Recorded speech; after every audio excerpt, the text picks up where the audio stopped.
Sebelum nonton video ini, jangan lupa tekan tombol subscribe dan lonceng notifikasi agar kamu dapat video update lainnya.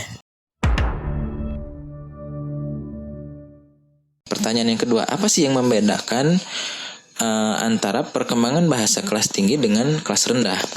Pada dasarnya, jika kita ingin melihat perbedaan perkembangan bahasa, maka kita lihat berdasarkan 4 aspek keterampilan berbahasa, dimulai dari menyimak, kemudian berbicara, membaca, kemudian menulis.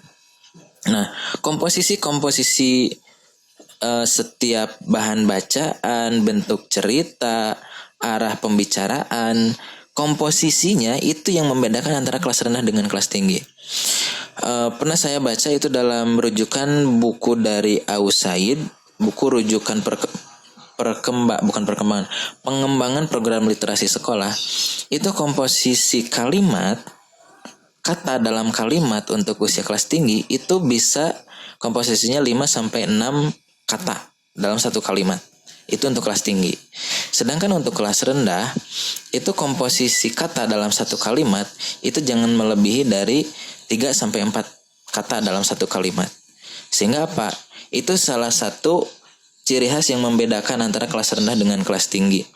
Artinya apa? Artinya komposisi itu sangat berpengaruh terhadap daya tangkap anak, kemudian cara mencerna atau cara anak dalam memahami informasi. Nah, itu bentuk baca, termasuk bentuk bacaan.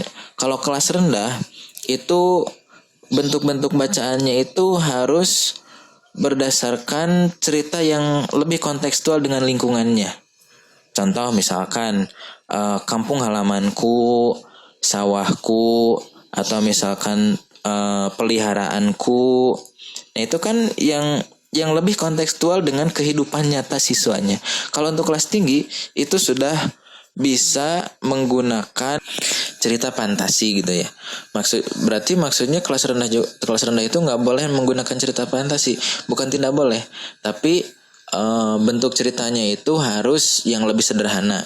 Kalau untuk kelas tinggi itu boleh cerita-cerita fantasi yang levelnya cukup tinggi, misalkan komposisi paragraf atau banyak halaman. Untuk kelas tinggi itu bisa lebih banyak. Sedangkan untuk kelas rendah itu cukup cerpen mungkin ya, tidak terlalu banyak. Kalau untuk kelas tinggi itu sudah boleh mengenal novel juga sebetulnya ya, sudah bisa gitu ya, atau cerpen yang kisahnya itu cukup panjang juga, komposisi paragraf atau halamannya itu bisa ditambah juga itu untuk kelas tinggi ya.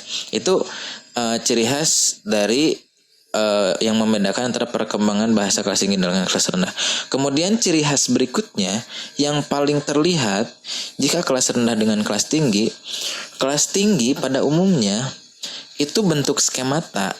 Nah, di sini harus menjadi catatan. Jadi skemata itu adalah proses di mana anak memperoleh pengetahuan baru dari bacaan, kemudian dia mampu mengaitkan atau mengintegrasikan dari pengalaman yang sudah dia peroleh sebelumnya.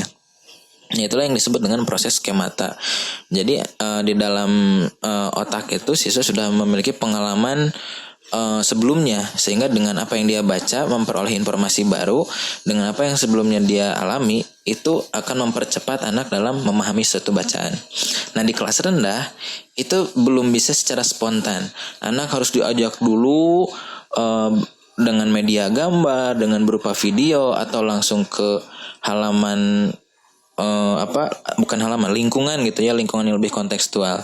Biar apa? Biar anak mampu langsung mengaitkan. Jadi kalau kelas tinggi itu sudah secara cepat atau secara spontan mampu mengintegrasikan antara pengalaman dengan pengetahuan baru. Sedangkan di kelas rendah itu harus dituntun, harus coba siapa yang pernah ke pantai, siapa yang pernah jalan-jalan ke sini.